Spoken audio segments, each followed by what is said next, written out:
Les passagers en classe affaires sont priés de présenter leur carte d'embarquement au comptoir de départ.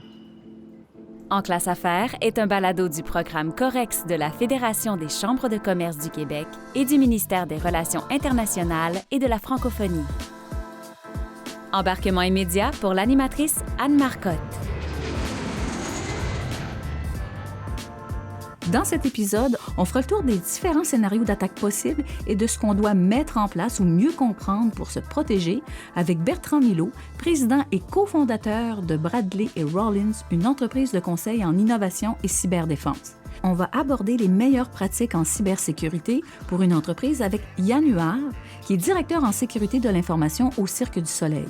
Et finalement, on va rencontrer Claude Crête, directeur des technologies de l'information au ministère des Relations internationales et de la francophonie. Il va venir partager notamment avec nous son coffre à outils en matière de cybersécurité. Bienvenue en classe affaires. Embarquement immédiat pour le passager Bertrand Milot.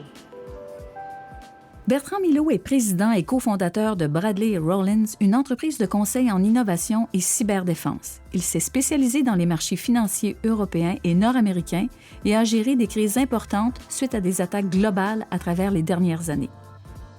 Monsieur Milot, donc, expliquez-moi là, ce contexte-là global de la cybercriminalité, parce que vous savez, nous, l'image qu'on a là, pour le néophyte, l'image qu'on a dans notre imaginaire, là, on imagine encore la personne qui a un challenge puis qui veut pirater, dans le fond, des systèmes. Mais là, ce que j'ai pu voir maintenant, c'est des organisations.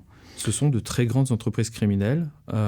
Si on prend l'exemple de Carbanac en 2015-2016, qui a touché des banques russes, et aussi des banques indiennes, on parle de gains de 2 milliards de dollars faits directement sur une hybridation de cybercriminalité et de criminalité locale. Les victimes, comment elles sont identifiées, sachant que c'est des entreprises? Donc, c'est un modèle de revenu maintenant, c'est ce que j'entends. Donc, c'est comme nous, en affaires, on va cibler nos clients qu'on pense les plus rentables. Ça fonctionne de la même manière? Alors, c'est encore plus fabuleux que ça, c'est que le domaine cybercriminel a comme clientèle la planète entière qui a un compte bancaire. C'est-à-dire que chaque personne qui a un compte bancaire est un client formidable pour une entreprise cybercriminelle. Ça donne vraiment la chair de poule. On voit l'actualité, on sait que ça existe. Qu'est-ce qui fait qu'on peut ne pas penser qu'on peut être une victime potentielle? Alors, effectivement, il peut y avoir une perception qu'on n'est pas une victime intéressante parce qu'on n'a pas forcément pignon sur rue ou l'activité ne semble pas être une activité si intéressante que ça pour la cybercriminalité, c'est-à-dire une industrie de construction, une industrie de vente au détail. Mais tout ça, en fait, il faut comprendre que l'identification de la victime arrive très tard dans le processus criminel. Ah oui? Très, très tard. Et la raison à ça, c'est que le cybercriminel va étudier l'opportunité de monétiser l'organisation et n'a pas besoin de connaître forcément son industrie ou son nom. L'entreprise criminelle a juste besoin de savoir quelle serait la facilité de réussir à monétiser l'entreprise, soit à travers une cyberattaque, soit à travers une cyberfraude. Dans les deux cas, de la cyberextorsion. Le cybercriminel va étudier la mécanique la plus simple dans le but d'être profitable et rentable sur son attaque. Et cette profitabilité et rentabilité, aujourd'hui, le minimum requis pour une entreprise criminelle, c'est 3 à 4 000 % de rentabilité. 3 à 4 000 %? Oui, 3 à 4 000 %. On est tous dans le mauvais business. 3 à 4 000 % de rentabilité pour faire en sorte que l'attaque soit valide. Donc, le principe ici est d'abord un principe de cyberextorsion et donc de gain direct. Est-ce que les entreprises de malfaiteurs peuvent même se disputer une victime potentielle? Totalement. Quand une victime est monétisée, souvent la victime s'ignore comme étant une victime. C'est-à-dire que les premières phases de monétisation sont le fait que le cybercriminel, l'entreprise criminelle, doit commencer à faire un dossier de victime. Donc, Littéralement, on crée comme un dossier de client, on crée un dossier de victime. Et ces dossiers de victimes sont revendus. Donc, il y a déjà une première étape de monétisation entre plusieurs entreprises criminelles. C'est exactement la même chose que dans le business légitime, si on peut dire. Les générateurs de prospects vont revendre ces prospects à plusieurs entreprises différentes. Et donc, naturellement, c'est les deux entreprises criminelles qui souhaiteraient exploiter le dossier de victime pourraient se retrouver en même temps dans le processus de victimisation et exploiter une faille similaire et se retrouver avec un cas de victimisation multiple. Dans le fond, M. Milot, si on veut faire de la cybersécurité puis de la cyberdéfense, puis qu'on comprend un peu plus là, le modèle d'affaires des cybercriminels, qu'est-ce qu'on peut faire pour augmenter, dans le fond, nos barrières? Elle est là la question clé. Pour savoir ce qu'il faut faire, il faut comprendre ce qui intéresse le cybercriminel. Un cybercriminel ne fait pas une attaque sur quelque chose qu'il ne connaît pas. Et ce qui va être la cible de l'attaque, c'est l'information dont le cybercriminel dispose déjà et ce qu'il est capable de trouver par lui-même, facilement. Sinon, son attaque ne sera absolument pas rentable. Donc, par définition, si on connaît et si on comprend ce que le cybercriminel cible, eh bien, on va commencer à pouvoir mettre des protections sur cette surface d'attaque.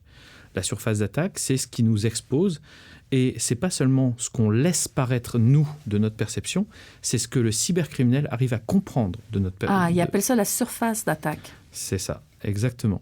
Et cette surface d'attaque-là, eh bien, c'est ce qu'on doit réduire, c'est ce qui génère l'intérêt criminel et c'est ce qu'on doit tenter de réduire et c'est ce sur quoi on doit créer et montrer nos protections.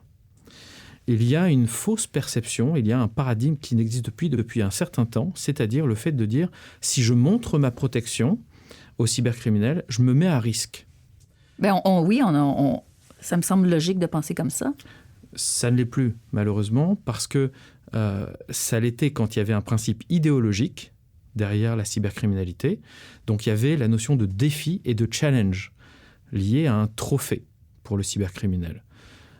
Quand il n'y a plus cette notion réellement idéologique, il y a une notion purement et bassement pécuniaire, et donc lui montrer que ça va être moins facile de rentrer, donc littéralement le cybercriminel va dire « je passe à un autre appel ». Eh bien, faire le 80-20 en cybersécurité, c'est de s'assurer de réduire sa surface d'attaque, d'augmenter les protections et de les montrer un minimum. Ah, ça, c'est intéressant. Ça nous donne comme 3 pistes de réflexion. Avez-vous des exemples au Québec d'entreprises qui ont subi des attaques finalement et comment ça s'est passé? Bien sûr. J'ai un cas en tête où j'ai eu le CFO en ligne et le CFO était littéralement désemparé parce que la demande de rançon qui a été faite par le groupe criminel était de 1,2 million de dollars. Ça, c'était la demande de rançon. Et les 2 usines qui étaient arrêtées et qui ne sortaient plus de produits produisaient pour 36 millions par semaine de produits. Et le CFO était désemparé parce qu'il me disait « Mais Bertrand, la raison me dit qu'il faut que je paye. » Parlez-moi de l'exemple québécois Trévi, qui est quand même un cas public. Là.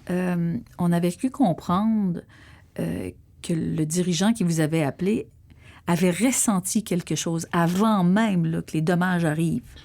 Oui, il a fait effectivement preuve de beaucoup d'écoute et ce directeur TI-là a eu la présence d'esprit, a ressenti qu'il y avait clairement quelque chose d'anormal et il a eu la présence d'esprit de tout de suite appeler un professionnel parce qu'il a compris que ça dépassait en fait il fallait étendre son champ de visibilité sur ce qui était anormal et il fallait faire appel au professionnel qui a cette capacité-là. Donc, il a fait appel à mon équipe. On est arrivé sur site et... Physiquement? Vous êtes arrivé physiquement sur le site? On est arrivé physiquement sur site, exactement. Et on a tout de suite mis en place les outils pour réussir à comprendre ce qui était en train de se passer et ce qui lui donnait cette perception. Il avait totalement raison. On a coupé les accès très, très vite, ce qui a permis à Trévi de ne pas avoir de dommages direct sur sa production. Il n'y a pas eu de données chiffrées, il n'y a pas eu de perte de données. Quand on vient, on n'est pas là pour remettre la posture là où elle était avant. On est là pour la remettre beaucoup plus haut qu'elle ne l'était avant, puisque les cybercriminels ont réussi à rentrer dans la posture précédente.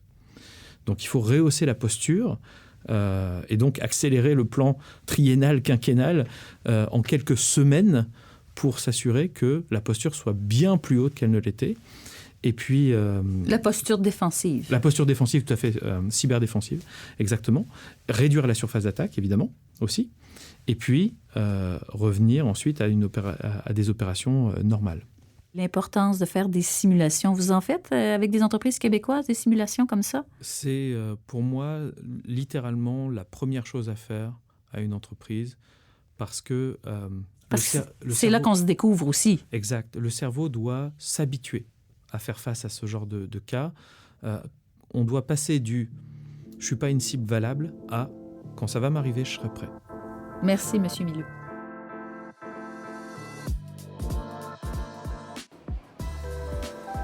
Yann Huard, en correspondance pour l'International, est prié de se présenter à la porte d'embarquement. Vous allez réaliser qu'il y a des choses qui ne se passent pas juste dans les films. Et pour en parler, on rencontre Yann Huard, qui est directeur en sécurité de l'information au Cirque du Soleil. Monsieur Huard, j'ai une question tout de suite là, qui me brûle les lèvres. On comprend là, que le risque zéro, ça n'existe pas, mais qu'est-ce qu'on peut comprendre ou apprendre pour minimiser nos risques? Bien, écoutez, c'est tout simplement, il faut être à l'affût. Il faut être à l'affût du marché, il faut être à l'affût des risques. Vous n'avez parlé, effectivement, le risque zéro n'existe pas, mais il pourrait y avoir une occasion où est-ce qu'on pourrait carrément éliminer le risque, c'est tout simplement arrêter d'être en affaires, qui, je crois, n'est pas une option pour les auditeurs de cet épisode, effectivement. Non, parce que par définition, un entrepreneur, une entrepreneur, qu'est-ce qu'on veut faire dans la vie? C'est on prend des risques. Exactement. Il faut juste être capable de calculer bien ces risques-là, être capable de les quantifier, autant au niveau donc, des impacts qui peuvent être autant positifs que négatifs. Donc, comme vous l'avez dit, donc, le Cirque du Soleil est une entreprise qui est habituée à prendre des risques. Il faut juste être capable de juger de ces risques-là et de prendre les bons risques au bon moment. Bien, on va se le dire, là, c'est dans son ADN même. Tout là. à fait. Parlez-moi, là, un département de sécurité de l'information là, par rapport aux technologies de l'information, là, comment ça se positionne, tout ça?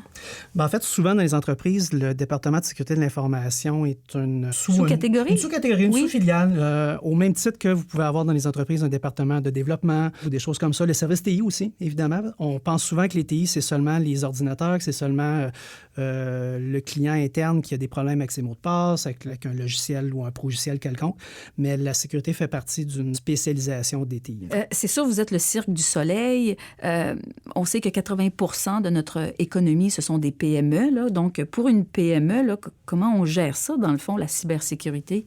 Bien, très bonne question. Écoutez, personnellement, j'ai travaillé aussi antérieurement pour des entreprises, là, des PME du Québec. Là. Puis écoutez, c'est pas quelque chose qui est facile. C'est pas quelque chose qui est facile. On sait qu'au Québec, il y a beaucoup d'entrepreneurs, de petites entreprises. Puis ça, ce que ça veut dire, c'est que souvent, dans les PME, donc, ils n'auront pas nécessairement les ressources financières, mais également les ressources humaines pour être capable d'atteindre un certain niveau de confort acceptable par rapport au risque. On va revenir au risque. Puis être capable d'être le plus performant possible dans nos activités. Quand je parle de performance, évidemment, on parle d'efficacité et d'efficience. Donc, être capable d'atteindre les objectifs qu'on s'est fixés avec les meilleurs moyens possibles. Puis ça, c'est un défi constant, en fait. Alors, à ce moment-là, là, on attaque la bête comment, si je me permets l'expression? Je présume, là, je me lance, je présume que ça commence par quoi? Par une planification? Planification, je crois que encore là, la plupart des entrepreneurs ou des gestionnaires propriétaires d'entreprises savent faire des planifications stratégiques. C'est possible de faire... C'est possible de faire la même chose en cybersécurité. Le seul bémol que je vais mettre là-dessus, c'est que, étant donné que notre domaine est très dynamique, on ne peut pas se projeter trop loin dans le temps non plus. Il y a toujours des événements qui arrivent, il y a toujours des agents perturbateurs qui viennent changer les donnes, l'échiquier. Avez-vous comme un peu des étapes qu'on pourrait franchir pour y arriver? En fait, le processus de gestion de risque est quand même assez global. Donc, on va parler évidemment d'évaluation des menaces, contextualisée au domaine d'affaires, au milieu d'affaires, à la réalité d'affaires des entreprises. On va chercher à évaluer également le niveau de maturité de l'entreprise au niveau des contrôles qu'ils mettent en place. Puis de cette analyse-là, on va être capable de déterminer un plan d'action pour ramener le niveau de risque à un niveau un peu plus acceptable. Là. C'est comme si ça nous permet de visualiser les scénarios d'attaque possibles, parce qu'on comprend qui on est sur l'échiquier, dans Exactement. le fond. Comment est-ce qu'on est, à quel niveau est-ce qu'on est attirant pour les acteurs malicieux. Puis ceci étant dit, attirant, c'est pas parce qu'une entreprise n'est pas attirante d'un point de vue affaires qu'elle ne va pas se faire nécessairement attaquer. Il y a deux genres de modus operandi, soit les attaques ciblées, où est-ce qu'on va aller chercher à attaquer une entreprise en particulier, et les attaques de masse, où est-ce que là, on va y aller de manière carrément aléatoire sur un ensemble d'entreprises ou une catégorie d'entreprises. Le cirque a beaucoup de spectacles aux États-Unis. Quand un des grands partenaires, là, le géant de l'hôtellerie et des casinos MGM, s'est fait attaquer, je présume qu'il y a des dommages aussi qui peuvent en subvenir. Tout à fait. Puis nous, on a quand même été chanceux dans cet événement-là, dans le sens que, effectivement, la plupart de nos spectacles sont dans des hôtels de MGM, mais on est quand même séparés de leur infrastructure. Donc, on n'a pas été touché directement, sauf que c'est un bon point que vous apportez au niveau de ce qu'on appelle la gestion des tiers ou des partenaires d'affaires. Je crois que n'importe quel entrepreneur, peu importe sa taille, doit faire une revue diligente des mesures de protection de ses partenaires d'affaires. Puis encore plus quand on parle de PME, donc des entreprises avec peut-être un peu moins de ressources, qui vont avoir peut-être une propension à aller chercher des services, exemple, si on reste au niveau des TI, donc d'infos nuagiques, donc le fameux cloud. Là. Oui. Donc, c'est très facile d'aller prendre des services à ce niveau-là, mais on ne contrôle pas l'environnement, on ne contrôle pas l'infrastructure. Donc, c'est sûr qu'il faut vérifier ces partenaires-là, leur demander de nous rendre des comptes si jamais il y a des enjeux, puis faire quand même une revue au minimum sommaire de leur contrôle ou de leur pratique en place, donc faire une vérification. Dites-moi, là, on comprend, là, quand il y a une cyberattaque, là, ça va prendre toute la place. Comment on gère ça? On comprend qu'il n'y aura pas d'émotion, il faut prendre l'émotion, puis il faut le mettre de côté, là, mais avez-vous des recommandations que vous pourriez nous faire? Oui, écoutez, ça serait pratiquer. Visualiser, pratiquer. Effectivement, c'est super important d'avoir un plan parce que c'est pas quand on est en mode panique que c'est le temps, comme je peux dire ça en guillemets, de courir comme des poules pas de tête. Donc, il faut vraiment planifier d'avance ces scénarios. Il faut planifier ces actions qu'on prévoit faire. C'est sûr qu'il n'y a jamais un plan qui se déroule à 100% comme qu'on l'a planifié. Là. Je pense que c'est encore là... C'est comme une cellule de crise.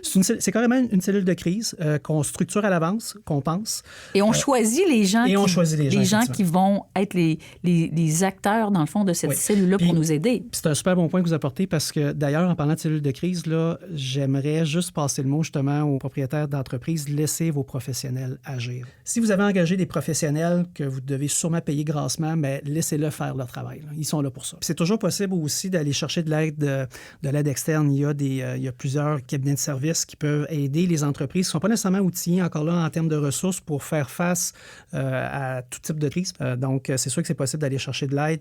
C'est possible de signer des contrats d'avance pour être priorisé si jamais il y a un afflux d'événements malicieux puis qui vient un peu vampiriser les ressources un peu partout. Même chose au niveau des assurances. Donc, on parle de cyberassurance. Souvent, les assureurs vont fournir des services qu'on appelle d'un breach coach. Je ne crois pas qu'il y ait d'équivalent en français. Là. C'est carrément quelqu'un qui va venir vous supporter lors d'un événement pour vous essayer de vous aiguiller comment agir, comment transiger avec des criminels si jamais il y a lieu, payer des rançons si jamais il y a lieu aussi. Donc, c'est possible d'aller chercher de l'aide extérieure aussi dans ces situations-là. C'est sûr qu'on entend ça, là, puis on va se le dire, ça nous donne quand même une chair de poule. Puis on comprend qu'on est plus vulnérable. Y a-t-il moyen de virer ça à notre avantage? C'est possible, je crois, de transposer ces investissements-là en cybersécurité en avantage concurrentiel.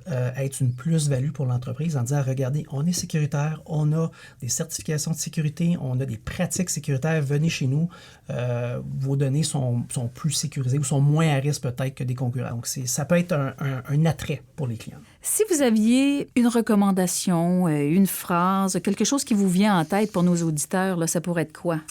Bien, écoutez, oui, j'aurais quelque chose à dire. C'est en fait, ne faites jamais confiance et vérifiez toujours. Puis, n'hésitez pas non plus à poser des questions. Là. Les gens en cybersécurité, c'est des gens qui sont passionnés de leur domaine. Puis, c'est sûr qu'ils vont pouvoir vous éclairer et répondre à vos questions. Parce que dans le fond, à partir du moment où est-ce qu'on comprend ce qui se passe, on va être mieux positionné pour agir. Tout à fait. Merci, M. Huard. Dernier appel pour le passager Claude Crête. Claude Crête est directeur des technologies de l'information au ministère des Relations internationales et de la francophonie. Depuis plus de 20 ans, il s'intéresse à la cybersécurité et la protection des données dans le contexte de voyages d'affaires. Donc, M. Crête, vous êtes là pour aider, même donner des conseils aux délégations à l'international, à l'étranger. Si on veut aider, dans le fond, nos entrepreneurs, est-ce que vous auriez des conseils à donner pour les voyageurs d'affaires? Bien, certainement. Je suis appelé de façon régulière donner des conseils, donner des précautions à nos diplomates, nos fonctionnaires, nos politiciens qui se déplacent à l'étranger. Et ces conseils-là peuvent très bien s'appliquer aux entrepreneurs du Québec qui ont à se déplacer en territoire étranger. Première des choses, c'est de vraiment toujours garder une posture défensive. Tu sais, quand on part à l'étranger, je dirais qu'il y a une certaine fébrilité qui s'installe. On est content de pouvoir aller développer des marchés à l'étranger. Et c'est peut-être le côté cybersécurité, les gens ont peut-être tendance à l'oublier. Pourtant, c'est un élément important qu'il faut prendre en considération. Puis je donnerais comme conseil, avant de partir à ces gens-là, de se poser la question, qu'est-ce qui me rend intéressant? Qu'est-ce qui rend mon entreprise intéressante aux yeux de groupes organisés ou d'États étrangers? Comme M. Milo a mentionné, il y a des groupes criminels, mais il y a aussi des États étrangers qui sont malveillants, qui sont très intéressés à se procurer de la technologie, voler ces technologies-là, et ils vont être capables de les mettre en production chez eux dans leur pays à moindre coût, et souvent beaucoup plus rapidement que chez nous. Donc, c'est la première question à se poser, c'est qu'est-ce qui me rend intéressant? Et avant de partir, puis des petits conseils très pratico-pratiques aussi qu'on donne à nos diplomates, c'est vraiment des choses de base que peut-être les gens ou dans la petite entreprise ont tendance à oublier, mais c'est d'assurer que nos équipements informatiques ont les dernières mises à jour. Parce que c'est souvent ce qui nous rend le plus vulnérables quand nos équipements informatiques ne sont pas à jour.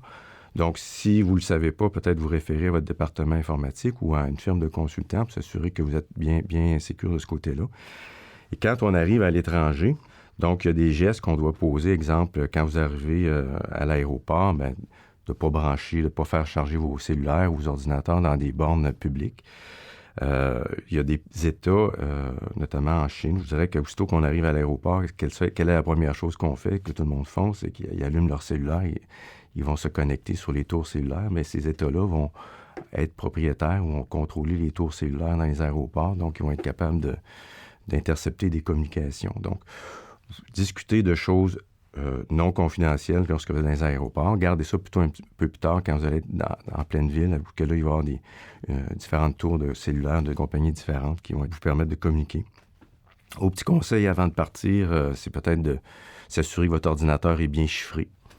Une chose de base, mais il y a quand même beaucoup de personnes qui voyagent, donc qui n'ont pas encore chiffré leur ordinateur. Donc, s'il arrive une perte ou un vol, au moins vous assurez du minimum que les informations vont être cryptées et beaucoup plus difficiles à récupérer. C'est ça, comme vous dites, chiffrer nos ordinateurs, c'est chiffrer le contenu, c'est ça, de nos ordinateurs? Oui, c'est ça, c'est encrypter vraiment les données. Donc, on continue dans les autres conseils que vous aviez à nous transmettre? Conseil de base, jamais laisser vos équipements informatiques sans surveillance, évidemment. Dans la chambre d'hôtel, les coffrets de sécurité sont sécuritaires, mais disons qu'il y a des clés qui sont évidemment laissées au bureau en bas. Donc, il ne faut pas considérer le coffret de sécurité vraiment comme un endroit sécuritaire. Vous êtes mieux de traîner vos équipements avec vous personnellement. Vous allez à une foire commerciale, on vous remet un sac avec un paquet d'objets promotionnels dedans. Souvent, il va se retrouver des clés USB. Évidemment, les clés USB, attendez avant de les brancher sur votre ordinateur, confiez-les à votre département d'informatique pour qu'ils les analysent comme il faut pour s'assurer qu'il n'y a aucun logiciel malveillant dedans. Je pourrais vous dire aussi, nous, quand nos diplomates ou nos fonctionnaires se déplacent à l'étranger, dans certains pays, ils ne vont pas apporter des ordinateurs avec tous les logiciels dessus. Ils vont partir avec ce qu'on appelle des équipements vanille, donc avec le strict minimum de logiciels pour fonctionner. Et au retour, ces équipements-là sont carrément réinitialisés complètement, justement pour éviter qu'il y ait l'introduction de logiciels encore malveillants dans nos réseaux. On déconseille autant que possible l'utilisation de VPN qui donnent des accès directs au réseau interne des organisations. Si vous avez des documents que vous voulez apporter, déposez-les plutôt dans un répertoire tampon là, dans le cloud avec un bon niveau d'identification de sécurité pour y accéder. Puis dans le même ordre d'idée, c'est quand vous partez en voyage d'affaires... apportez pas toutes vos informations. Est-ce que vous avez vraiment besoin d'apporter la liste de vos clients avec vous? Avez-vous vraiment besoin d'apporter vos plans de la technologie que vous voulez aller faire la vente à l'étranger? faut apporter le minimum de ce qui est nécessaire. Parce que si vous faites voler ces informations-là, bien, vous mettez en péril beaucoup votre organisation. Bien, c'est comme on discutait tout à l'heure avec M. Milo, c'est la fameuse surface, dans le fond. Oui, tout à fait. Il y a d'autres conseils aussi qu'on leur donne à nos diplomates, c'est de ne pas discuter de sujets sensibles dans les chambres d'hôtel. Dépendamment du niveau d'intérêt qui va avoir été suscité par le pays étranger lors de votre visite, parce que c'est sûr que avant de partir, vous allez remplir des visas. Bon, ça, c'est déjà une source d'information, je dirais, intéressante pour des pays étrangers. Ils vont savoir, cette entreprise-là va venir pour telle raison. En sachant ça, donc, vous pouvez être ciblé comme personne d'intérêt pour le pays étranger. Donc, faites attention dans vos discussions. Faites attention lorsque vous allez rentrer dans des salles de réunion à l'étranger. Éteignez vos ordinateurs, vos cellulaires. Vous n'en avez peut-être pas vraiment de besoin. C'est des conseils qu'on donne aussi à notre personnel. Mais chose certaine, s'il nous arrive quelque chose, bien, c'est un peu comme nos collègues nous mentionnaient. Là, je veux dire, on avise nos équipes, on arrête même d'utiliser nos ordinateurs, on consulte des firmes externes, mais il y a peut-être aussi des références Internet qu'on peut consulter? Tout à fait. Il y a une brochure qui est très intéressante, qui est faite par le gouvernement canadien, qui s'appelle « À l'étranger ». Faites Google « À l'étranger », SCRS, vous allez tomber sur ce guide-là. C'est un guide qui est très bien fait, qui a une 50aine de pages, qui est bilingue, et qui va vous donner vraiment une mine d'informations sur les précautions qui doivent être prises avant votre départ et pendant votre voyage. Donc, en terminant, ce qu'on entend, c'est de ne pas baisser la garde, voire même avoir justement une posture défensive, puis de comprendre, dans le fond, qu'est-ce qui nous rend intéressant, donc automatiquement, qu'est-ce qu'on aurait à protéger. Exactement. J'aimerais quand même vous entendre sur... est-ce que ça devrait nous freiner? Est-ce que c'est si dramatique? Comment vous voyez ça, M. Huard? Moi, je ne crois pas que ça devrait freiner les entrepreneurs. Je veux dire, c'est juste une nouvelle réalité. Il faut être capable de s'adapter. C'est tout simplement un environnement qui est en mouvance. C'est en mouvance. C'est un peu comme être dans l'océan sur un bateau. Des fois, il y a des vagues. Des fois, il n'y a pas de vagues. Donc, c'est juste être capable d'être flexible et de s'adapter à la réalité. J'adore ça parce qu'un entrepreneur, c'est ça qu'il doit faire à temps plein. S'adapter. Toujours s'adapter. Donc, c'est une donnée de plus. Une variable de plus. Une variable de plus à laquelle il faut s'adapter. Oui. Monsieur Milo. Oui, en fait, je vais rebondir sur les cas de crise que j'ai cités parce qu'il faut y voir une traduction au travers de ça. Comme je l'ai mentionné, quand on est sur un cas de cybercrise, l'entreprise est arrêtée et il faut rehausser sa posture de sécurité pendant la crise et rapidement. Et vous comprenez bien que si on arrive à faire une recette de cybersécurité dans un cas de crise où l'entreprise est totalement arrêtée, elle est aux mains de cybercriminels, ça veut dire que c'est possible de faire une recette. Et c'est possible de faire une recette qui ne soit pas forcément coûteuse et qui soit ciblée. Donc avoir une approche chirurgicale de la cybersécurité, c'est faisable. Donc c'est sûr que ça demande un peu de créativité. Les cybercriminels le sont, donc il faut l'être nous-mêmes. Et il faut s'intéresser à ce qu'on est et ce qu'on a. Monsieur Craig. Moi, je dirais que dans les dernières années, la cybersécurité, on en parle de plus en plus. Déjà, en partant, c'est une bonne chose.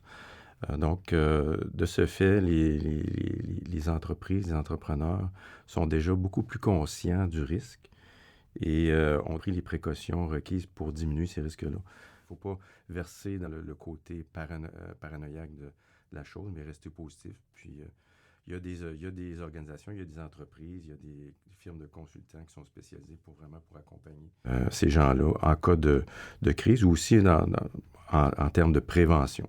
Moi, ce que j'en comprends, là, c'est que les cybercriminels, ce sont des entreprises. Il faut les comprendre si on va être capable de leur répondre.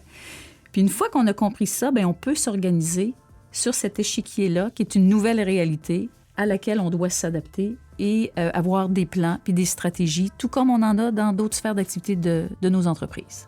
Tout à fait. Exact.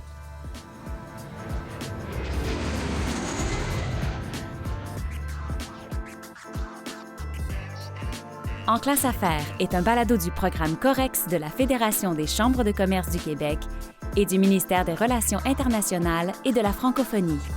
Dans cet épisode, nous avons entendu Bertrand Milo, président et cofondateur de Cybersécurité Bradley et Rollins. Yann Huard, directeur sécurité de l'information pour le Cirque du Soleil. Claude Crête, directeur des technologies de l'information au ministère des Relations internationales et de la francophonie. à l'animation, Anne Marcotte, à la réalisation, Claudie Fortier-Saint-Pierre. Une création de Coyote Audio. Suivez En classe affaires sur fccq.ca/balado.